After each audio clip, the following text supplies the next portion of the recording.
దేవుడి స్తోత్రం. హల్లెలూయా. క్రీస్తునందు ప్రియ సహోదరి సహోదరులారా, ఈ ఉదయకాల సమయంలో మనం ఇక్కడ చేరుకుంటా ఎంతైనా మంచిది. ఈ ఉదయకాల సమయంలో వాక్య భాగంలో నుంచి మత్తయి సువార్త 11:8 ప్రయాసపడి భారమొచ్చిన సమస్త జనులారా నా యొద్దకు రండి, నేను మీకు విశ్రాంతిని కలుగజేస్తున్నాను. ప్రయాస, రకరకాల ప్రయాసలు మనుషులు పడుతున్నారు. ఉదయం లేచిన కాడి నుంచి సాయంత్రం వరకు కూడా ఏం తిందామా, ఏం త్రాగుదామా, ఏం ధరిద్దామా అని మనిషికి ప్రయాస అనేది ఉన్నది. ఈ ప్రయాసలే కాక మనిషి ఉదయం లేచిన కాడి నుంచి సాయంత్రం వరకు ఈ యొక్క వైద్యుడి దగ్గరికి వెళ్ళి బాగు చేయించుకున్నామా, ఏ వైద్యుడి దగ్గర రోగం నయమైందా, అనేక రోగాలతో మనుషులు ప్రయాసపడుతున్నారు. ఉదయం లేచిన కాడి నుంచి మనుషులందరూ కూడా ఉద్యోగాల కోసం ప్రయాస. ఏ ఉద్యోగం చేస్తే బాగుంటుందా, గవర్నమెంట్ ఉద్యోగం బాగుంటుందా, బ్యాంక్ ఉద్యోగం బాగుంటుందా, లేకపోతే అమెరికాలో ఉద్యోగం బాగుంటుందా, లేకపోతే కనీసం దుబాయ్లో అయినా ఉద్యోగం వెళ్తే ఎక్కువ సంపాదన వస్తుందా అని ప్రయాస పడుతూనే ఉన్నారు. నా ప్రియ సహోదరి సహోదరులారా, అయితే మనము ప్రయాసపడి ఇక్కడికి వచ్చాం. అదే ప్రయాసాన్ని మనం చూస్తే ఎంత దేవుని ఆరాధించడానికి ప్రయాసపడటానికి 150 మెట్లు ఎక్కి ఇక్కడికి రావడం జరిగింది. హల్లెలూయా. మీరైతే ఇక్కడే ఉన్నారు, కానీ మేమైతే 150 మెట్లు ఎక్కి పైకి రావడం జరిగింది. ఈ కొండ ప్రాంతాల్లో నా ప్రియ సహోదరి సహోదరులారా, శుభవార్తను ప్రకటించాలని, యేసుక్రీస్తు యొక్క వాక్యాన్ని ప్రకటించాలని ప్రయాసపడుతున్నటువంటి వారికి యేసుక్రీస్తును పరిచయం చేయాలని. ఎందుకంటే ఆయన అంటాడు, నేను సాత్వికుడను, దీన మనసు గలవాడను, నేను మీకు సహాయం చేయటకు మీరు పడుతున్న ప్రయాసని నాతో చెప్పుకునండి. మీ కాడి యావత్తు, మీ భారం యావత్తు నా మీద మీరు దానిని మోపండి. అప్పుడు మీ ప్రాణములకు ఏం దొరుకుతుంది? సేవ దొరుకుతుంది, విశ్రాంతి దొరుకుతుంది. ఎందుకంటే మీ ప్రయాస అంతా నా పైన వేస్తే నేను దానిని ఏం చేస్తాడంట? మోసుకెళ్తాడంట. హల్లెలూయా. రకరకాల ప్రయాస మనుషులు పడుతున్నప్పుడు, రకరకాల సమస్యలతో ప్రయాసపడుతున్నప్పుడు దేవుని వాక్యాన్ని మాట్లాడుతున్నటువంటి నా ప్రియ సహోదరి సహోదరులారా, నీ జీవితం నా జీవితం కూడా ఎంత ప్రయాసపడుతున్నప్పటికీ ఈ జీవితం నా జీవితం కూడా ఎంతగానో దేవుడి నామాన్ని గణపరిచేవారముగా, దేవుడి నామాన్ని మహిమపరిచేవారముగా మనము దేవుడి సన్నిధిలో కూడి ఉండి దేవుడి కొరకు మనం ఎంతగానో దేవుని ఆరాధించినప్పుడు మన ప్రయాస యావత్తు కూడా ఆయన భరించి, ఆయన మోసుకొని పోతూ సమస్తాన్ని ఆ ప్రయాసనంతా నీ యుద్ధ నుంచి తొలగిస్తాడు. అయితే మనిషి దేవుడి మీద ఆనుకున్నటకు, మనిషి దేవుడితో చెప్పుకున్నటకు ఎంతో మొహమాటస్తుడుగా, ఎంతో లేకపోతే సిగ్గుపడేటువంటి వాడుగా, ఎంతో భయపడేటువంటి వాడుగా ఉండడం ద్వారా ఆ ప్రయాస అనేది మనుషుల మీద రోజు రోజుకి ఎక్కువైపోతుంది తప్ప ఆ ప్రయాస అనేది మనుషుల నుంచి తొలగిపోవట్లేదు. అందువల్లనే ప్రయాస ఎక్కువైపోతుంది. అయితే యేసు ప్రభు వారు ప్రేమతో పిలిచింది ఏంటంటే, నీ ప్రయాస యావత్తు, నీ సమస్తము ఆ బాధలు యావత్తు నా పైన వేసి నీ ప్రాణముకు విశ్రాంతి తీసుకోనివ్వు. ఆ ఎంత ప్రయాసలు ఎన్నో పడుతున్నారు లోకంలో, కానీ నా ప్రియ సహోదరి సహోదరులారా, దేవుడిని ఆరాధించడం ఎంతో సులభముగా ఆరాధించవచ్చు. దేవుడిని ఆరాధించడం ద్వారా నీకున్నటువంటి అప్పులు కానీ, నీకున్నటువంటి సమస్యలు కానీ, నీకున్నటువంటి ఏదైనా ఆ యొక్క బాధ నుంచి నిన్ను తొలగించడానికి యేసు ప్రభు వారు సిద్ధంగా ఉన్నాడు. చూడండి, ఒక వ్యక్తి కుష్టి వ్యాధిని కలిగినటువంటి ఒక వ్యక్తి యేసు ప్రభు దగ్గరికి వచ్చి ఎంతగానో బ్రతిమలాడుతున్నాడు. కుష్టి వ్యాధి అంటే సాధారణ వ్యాధి కాదండి ప్రియ సహోదరి సహోదరులారా. ఈ రోజుల్లో కుష్టి వ్యాధి అంటే ఆ సాధారణ వ్యక్తి వ్యాధి అయిపోయింది, కానీ అప్పుడున్నట్టు రోజుల్లో సాధారణ వ్యాధి కాదు. ఎందుకు కాదంటే అప్పుడు కుష్టి వ్యాధి కలిగినటువంటి వారిని ఎంతవరకు ఊరి వెలుపులా ఉండేవాళ్ళు, గ్రామం వెలుపులా ఉంచేవాళ్ళు. ఎందుకంటే వారి కుష్టి మరొకరికి వ్యాపించుద్దేమో అని భయం చేత. ఇప్పుడంటే కుష్టి వ్యాధి కోసము ఎన్నో అనాథ హాస్పిటల్స్ లేకపోతే అనాథ ఆశ్రయంలు వచ్చినాయి. ఇదిగో చూడండి, మదర్ తెరేసా అని ఆశ్రయం పెట్టి ఇగో బెంగళూరులో, ఇగో చూడండి నా ప్రియ సహోదరి విజయవాడలో లేకపోతే కలకత్తాలో మంచి ఆశ్రయం కట్టి ఆమె కుష్టి వ్యాధి రోగులకి వైద్యం చేపిస్తూ ఆమె అక్కడే కన్ను మూసింది. నా ప్రియ సహోదరి సహోదరులారా, యేసు ప్రభు వారిని ఎక్కడి నుంచి వచ్చింది ఆమెకి అంత ప్రేమ, ఎక్కడి నుంచి వచ్చిన ఆమెకి అంత దేవుని యొక్క ప్రేమ అంటే యేసు ప్రభు వారు లోకంలో వచ్చినటువంటి అనేక కుష్టి రోగుల్ని యేసు ప్రభు వారు ముట్టి స్వస్థపరిచాడు. చూడండి, అనేక మందికి యేసు ప్రభు వారు స్వస్థపరచడమే కాక ఇదిగో వాళ్ళు కుష్ఠరోగులు కూడా యేసు ప్రభు దగ్గరకు వచ్చి అంటున్నాడు, దూరంగా నిలిచాడు. కుష్ఠరోగి వచ్చి, అయ్యా యేసు దావీదు కుమారుడా, నీకు ఇష్టమైతే నన్ను శుద్ధిని కవ్వను ఆజ్ఞాపించమని ఆ కుష్టి రోగి యేసు ప్రభువుని అడగటం మనము చూస్తున్నాం. చూడండి, 8వ అధ్యాయము మత్తయి సువార్త 8వ అధ్యాయం మొదటి వచనంలో చూసినట్లయితే, ఆయన కొండ దిగి వచ్చినప్పుడు బహుజన సమూహము ఆయనను వెంబడించుచుండిరి. కుష్టి రోగి ఆయనకు మొక్కి, ప్రభువా నీకు ఇష్టమైతే నన్ను శుద్ధుని కమ్మని.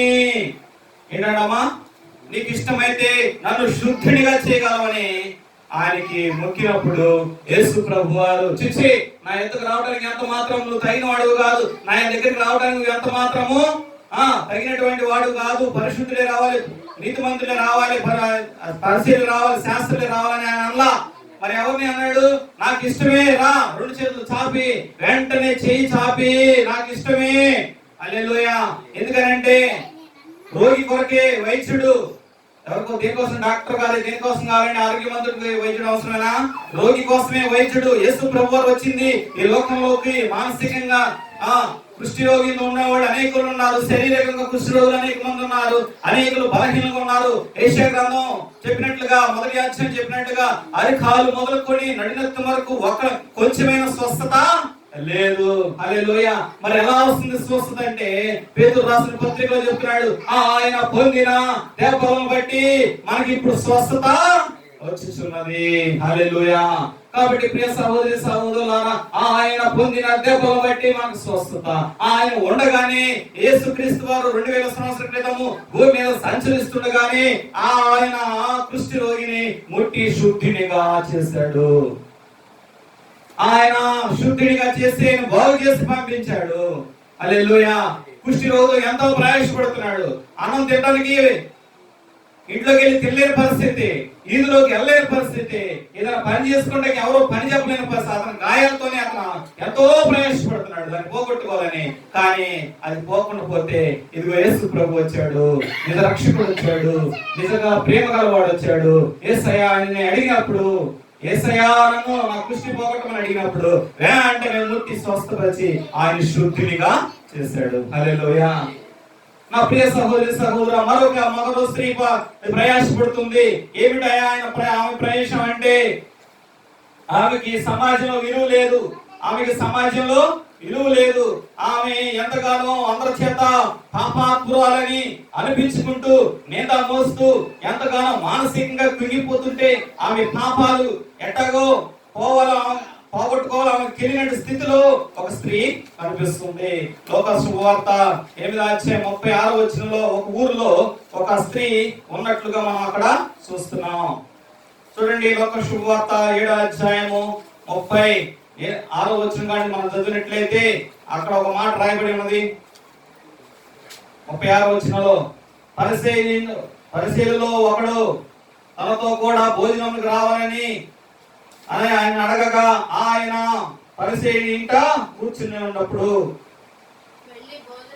ఆ ఊరిలో ఒక పాపాత్ములైన ఒక స్త్రీ యేసు పరిసయ్యుని ఇంట ఉన్నాడని, భోజనం చేయడం కూర్చున్నాడని తెలుసుకొని, హల్లెలూయా, ఏం చేసిందండి? ఆమె తెలుసుకున్నది యేసు ప్రభు వారు ఎక్కడ ఉన్నాడో ఆ పరిసయ్యుని ఇంట ఉన్నాడని తెలుసుకొని వెళ్ళింది. హల్లెలూయా. సీమోను అనే వ్యక్తి, పరిసయ్యుడు సీమోను అనే వ్యక్తి యేసు ప్రభుని భోజనానికి పిలిచింది. ఎందుకంటే ప్రేమతో కాదు, కానీ ఆయనలో ఏమైనా లోపాలు దొరుకుతాయేమో పట్టుకుందాము, ఆయనలో ఏమైనా ఏం దొరుకుతాయండి, లోపాలు దొరుకుతాయేమో పట్టుకుందాము, లేకపోతే విమర్శిద్దాము. ఆ పరిసయ్యులు అంటేనే విమర్శకులు, ఆ పరిసయ్యులు అంటేనే దేవుడు ధర్మశాస్త్రం తెలిసిన వాళ్ళు, వాళ్ళందరూ కూడా యేసుని విమర్శిద్దాం అనుకున్నారు. కానీ యేసు ప్రభు వారు తన యొక్క ప్రేమ చేత యేసు ప్రభువు తన బోధల చేత అనేక మనుషులకి తృప్తిని పట్టించాడు. అనేక మనుషుల హృదయాలు తాకినప్పుడు వాళ్ళ హృదయాలు, వాళ్ళ శరీరాలు బాగుపడ్డాయి. ప్రియ సహోదరి సహోదరులారా, ఈ పాపాత్ముల స్త్రీ రావటమే యేసయ్య పాదాల మీద పడిపోయింది. అందరూ అంటున్నారు, ఈయన నీతిమంతుడు కదా, ఈయన పరిశుద్ధుడు కదా, ఈ పాపాత్ర స్త్రీని ఏంటి వెళ్ళగొట్టుకోకుండా అలాగే ఉంచాడంటే యేసు ప్రభు వారు చెప్తున్నాడు, హల్లెలూయా, సీమోను సీమోను, ఏంటి ప్రభువా నీతో ఒక సంగతి చెప్పాలి. కుష్టి వ్యాధి సీమోన్తో అన్నాడు, నీతో ఒక సంగతి చెప్పాలి. ఏంటి ప్రభువా? ఇదిగో నీవు నీ ఇంటికి వచ్చినప్పుడు నా పాదాలకు నీవు నీళ్ళు ఇవ్వలేదు. నేను నీ ఇంటికి వచ్చినప్పుడు నా తల అంటలేదు. నేను నీ ఇంటికి వచ్చినప్పుడు నాకు నీవు సరైనటువంటి ఆతిథ్యానికి ప్రేమతో ఆహ్వానించలేదు. కానీ చూడు, ఈ స్త్రీ ఆమె వచ్చిన కాణించి నా పాదములు విడిచిపెట్టలేదు. హల్లెలూయా చెప్తాం, హల్లెలూయా. నా పాదములు విడిచిపెట్టలేదు. ఆమె నా తలకు అత్తరు పూచింది. ఆమె నన్ను ఘనపరుస్తుంది.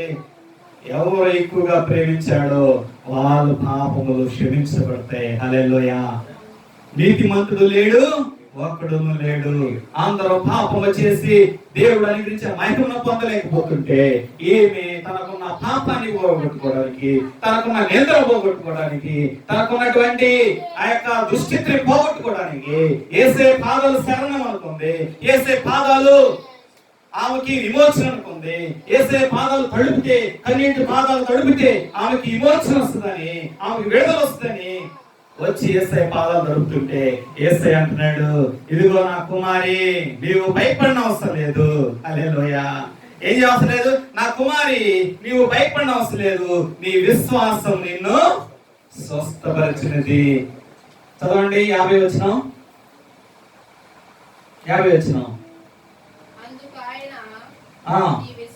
నీ విశ్వాసము నిన్ను రక్షించింది, సమాధానంతో పొమ్మని ఆ స్త్రీతో చెప్పాను. హల్లెలూయా. అప్పుడు దాకా స్త్రీకి నెమ్మది లేదు, అప్పుడు దాకా స్త్రీకి సమాధానం లేదు, అప్పుడు వరకు ఆ స్త్రీకి రక్షణ లేదు. అందరూ దూషిస్తున్నారు, అందరూ హేళన చేస్తున్నారు, ఎవరు చూసినా గానీ నీచంగా మాట్లాడుతున్నారు. గానీ ఎప్పుడైతే యేసయ్య పాదాలు పట్టుకుందో, ఎప్పుడైతే యేసయ్య పాదాలు తడిపిందో, ఎప్పుడైతే యేసయ్య పాదాలు తన వెంట్రులతో తుడిచిందో, అప్పుడు సమస్త పాపముల నుంచి ఆమె విడుదల పొందింది. ఆమె ప్రయాస అంతా కూడా యేసు పాదాల మీద పడేసి ఆమె స్వస్థత పొందింది, ఆమె రక్షణ పొందింది, ఆమె సమాధానంతో తిరిగి వెళ్ళింది. నా ప్రియ సహోదరి సహోదరులారా, హల్లెలూయా చెప్తాం, హల్లెలూయా. యేసయ్య దగ్గరికి వస్తే కుష్టి వ్యాధినే పోయింది. యేసయ్య దగ్గరికి వస్తే నీ పాపాలనే పోతాయి. యేసయ్య దగ్గరికి వస్తే నీ సమాధానంతో వెళ్తావు. ఏ బాధతో వచ్చావో, ఏ సమాధానం ఎక్కడ వచ్చావో, ఏ ఇబ్బందితో వచ్చావో వాటన్నిటిని యేసు ప్రభు వారు ఈ మధ్యాహ్న సమయంలో తీర్చడానికి వరకు ఇదిగో యేసయ్య మన ఎదురుకు వచ్చాడని నమ్ముదాం. దేవుడి స్తోత్రం చెప్తాం. హల్లెలూయా. ప్రయాసపడుతున్న సమస్త జనులారా నా యొద్దకు రండి, నేను మీకు విశ్రాంతిని కలుగు చేస్తాను. కనుక ప్రియ సహోదరి సహోదరులారా, ఈ ఉదయకాల సమయంలో నీతో మంచి మాట, మధ్యాహ్న సమయంలో నీకు మంచి మాట చెప్తున్నాను. ఇదిగో యేసు ప్రభు పైన నీ భారం, ఏ భారమైన అప్పుల భారమా, ఇదిగో వేయండి. ఒక ప్రవక్త ఉన్నాడు, ఆయన పేరు ఎలీషా. ఒక విధవరాలు, తన భర్త కోల్పోయాడు, తన కుమారులు ఉన్నారు, అప్పులు వాళ్ళు వచ్చి ఎంతో గొడవ చేస్తున్నారు. ఇదిగో ఆ దైవజనుడి దగ్గరికి ఎలీషా, నాకు నా పిల్లవాడిని ఇదిగో తీసుకెళ్ళిపోతున్నారు, నాకు అప్పులు భారంతో ఉన్నాయంటే నీ ఇంట్లో ఏ పాత్రలు ఉన్నాయో తీసుకురామన్నాడు. ఇదిగో పాత్రలు తీసుకొచ్చింది. నీ పక్కన వాళ్ళ దగ్గర కూడా పాత్రలు తీసుకురామన్నాడు, తీసుకొచ్చింది. వాటి నిండా నీళ్లు నింపమని చెప్పినప్పుడు దైవజనుడు మాట వినింది. విన్నప్పుడు దైవజనుడు మోకరించి ప్రార్థన చేసినప్పుడు అవన్నీ కూడా నూనెగా మారిపోయి ఇప్పుడు తీసుకెళ్ళి అమ్మి నీ అప్పు తీర్చుకోమని దైవజనుడు చెప్పాడు. దేవుడి చేత ఏర్పాటు చేయబడినటువంటి దైవజనుడు అంత అద్భుత కార్యం చేసినప్పుడు ఆ దేవుడు నీ వద్దకు వచ్చి ఎక్కడైతే ఇద్దరు ముగ్గురు కూడి నా యొక్క ప్రార్థన చేస్తారో, ఏకీపిస్తారో, వాళ్ళ మధ్య నేను చెప్తున్నా యేసు ప్రభు వారు అంతకన్నా అద్భుత కార్యం చేయగలడు. దేవుడు స్తోత్రం. కనుక నువ్వు ఎటువంటి ప్రయాసంతో నీలో ఎటువంటి భారం ఉన్నదో, ఎటువంటి ప్రయాసపడుతున్నావో ఈ మధ్యాహ్నకాల సమయంలో ప్రభు దగ్గరికి రా. దేవుడు నీతో మాట్లాడుతున్నాడు. ఆ యేసయ్య వచ్చింది నీ ప్రయాసం తీర్చేయడానికి. ఆ యేసయ్య వచ్చింది నీ ప్రయాస తీర్చేయడానికి. నీ భారము యెహోవా మీద మోపుము. కీర్తన గ్రంథంలో ఉంటుంది ఆ మాట. కన్నుతట్టు నా కనులెత్తి కొండ తట్టు చూస్తున్నాను, నాకు సహాయము ఎక్కడి నుంచి వచ్చినని దావీదు చెప్తున్నాడు. నాకు యెహోవా వలన నాకు సహాయము వచ్చును. హల్లెలూయా. దేవుడు వలన సహాయం పొందుకుంటాం. మనం దేవుడి సన్నిధిలో మనశ్శాంతి పొందుకుంటాం, దేవుడి సన్నిధిలో రక్షణ పొందుకుంటాం, దేవుడి సన్నిధిలో ఏం పొందుకుంటాం? స్వస్థత పొందుకుంటాం, దేవుడి సన్నిధిలో విడుదల పొందుకుంటాం. హల్లెలూయా. యేసు ప్రభువు వచ్చింది. కాలము సంపూర్ణమైనప్పుడు దేవుడు తన కుమారుని స్త్రీ యందు పుట్టించి అనేకులు విమోచించడానికి. హల్లెలూయా.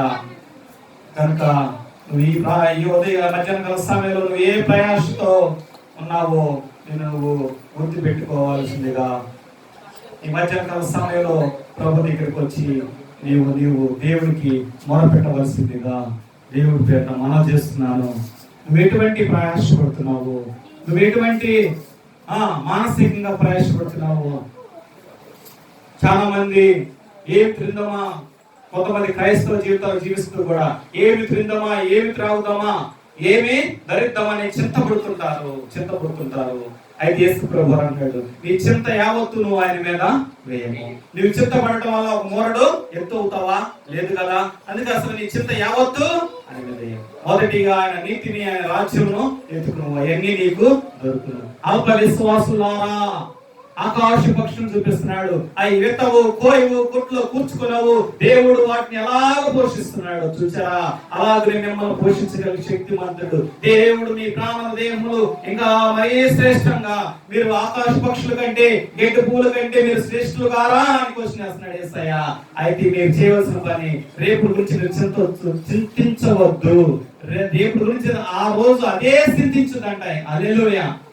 జాన్ గారికి ఏ అన్నం పెట్టాలి, వీరమ్మకి ఏ అన్నం పెట్టాలి, జ్యోతిబాబుకి ఏ అన్నం పెట్టాలి, తిరుమతి గారికి ఏ గుడ్లు ఇవ్వాలి, ధనం ఇవ్వాలని రేపు గురించి అదే సిద్ధపడుతుంది. ఎందుకంటే మొదటిగా ఆయన నీతిని, ఆయన రాజ్యమును మనం వెతికితే ఇవన్నీ కూడా మీకు అనుగ్రహించబడతాయి అని దేవుడు శ్రేష్టంగా స్పష్టంగా గ్రంథాల్లో రాయబడి ఉన్నాయి. హల్లెలూయా. మత్తయి సువార్త 6వ అధ్యాయం నుంచి 35 నుంచి 33 నుంచి 30 లాస్ట్ వచనాల వరకు అన్ని మాటలు కూడా దేవుడు మనకు అనుకూలమైనటువంటి మాటలు దేవుడు తెలియపరుస్తున్నాడు.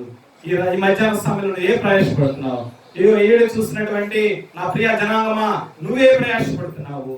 అది అప్పులే ప్రయాసపడుతున్నావా, లేకపోతే ఉద్యోగ ప్రయాసపడుతున్నావా, కుటుంబ భారంతో అలసడి వస్తున్నావా? ఇదిగో ఈ శాలెం దర్శన మినిస్ట్రీ ద్వారా యేసు క్రీస్తు నామములో ఇదిగో నీకు ఒక పిలిపిస్తుంది విజయవాడ నుంచి.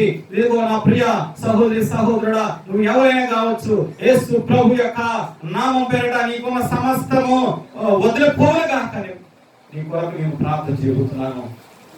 ఇదిగో నీ అప్పులు పోవులుగా కానీ ప్రార్థన చేయబోతున్నాను.